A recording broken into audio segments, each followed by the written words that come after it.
So hey guys, అందరికీ నేనైతే మస్తున్నా. ఇంకా మా ఇంట్లో అయితే పెళ్లి సందడి స్టార్ట్ అయిపోయింది. ఇంకొడుకు వాళ్ళ తరపులు కూడా వస్తారు. ఇంక మేమే లేట్. ఇంకా పెళ్లి కూతురు కూడా వచ్చేసింది. ఇంకా పెద్దవాళ్ళందరూ మాట్లాడుతున్నారు. ఇంటికి పిల్లాడిదనే కదా మా వదినది పెళ్లి అనమాట. గొండె పెళ్లి కూతురు, పెళ్లి కొడుకు కూడా చూపిస్తాను. ఎలా ఉన్నారో నాకు కింద కామెంట్ చేసి అయితే చెప్పండి. ఇంకా పెద్దవాళ్ళందరూ అడుగుతున్నారు పెళ్లి కొడుకుని పెళ్లి కూతురుని, మీకు ఈ పెళ్లి ఇష్టమే లేదని. ఇంకా అన్ని మాట్లాడుకొని తాంబూలాలు అయితే చేంజ్ చేసుకున్నారు. ఇంకా తాంబూలాలు మార్చుకొని పెళ్లి కొడుకు పెళ్లి కూతురు అయితే ఇంక ఫంక్షన్ స్టార్ట్ అయిపోయారు. వాళ్ళే కాదు, ఫ్యామిలీ అంతా కూడా రెడీ అయిపోయారు ఫంక్షన్కి. నేను ఖాళీ ఉన్నానని చెప్పి నన్ను తీసుకెళ్ళి ఇక్కడ కూర్చోబెట్టారు డెక్ ఆపరేటర్గా మా బావ. ఎందుకంటే మా బావ ఫంక్షన్స్ అవి చేస్తారు కాబట్టి. ఇంక నేనైతే ఖాళీ ఎందుకున్నాను అని చెప్పి నాకు నచ్చిన పాటలన్నీ డెక్లు వేసుకొని నేనైతే భలే ఎంజాయ్ చేశాను అక్కడ కూర్చొని. ఇంకా ఆఫ్టర్ దట్ నాకు చేతికి గోరింటాకు లేదని చెప్పి పారాయణితో అడ్జస్ట్ అయిపోయాను. పారాయణ పెట్టుకోవాలి, నాకు భలే ఆనందం వచ్చింది తెలుసా. ఎలా ఉన్నా కింద కామెంట్ చేయండి.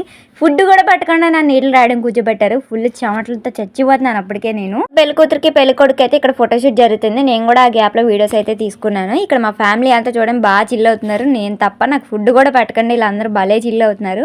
మా ఫ్యామిలీ మెంబర్స్ అంతా కలుసుకొని ఇంకా మాట్లాడి పిక్స్ అయి తీసుకున్నాను. ఇక్కడ ఇంకా ఫంక్షన్స్ అంటే తెలిసింది కదా, యాజ్ యూజువల్ అందరూ డ్యాన్స్ అయిపోతే ఎలా చెప్పండి. ఇంక నేను మా ముక్క అయితే కూర్చొని ఫ్యాన్ కింద కూర్చున్నాము. అప్పటికే ఫుడ్ అంతా తినేసి ఇంకా ఖాళీ కూర్చున్నాం. ఇంకా అంతా అయిపోయింది, ఇంక వెళ్ళిపోదాం అనుకున్నాం. సో పెళ్లి వీడియోస్ ముందు వ్లాగ్స్లో నేను పెడతాను అనమాట. So that's it, the mini vlog. Bye guys.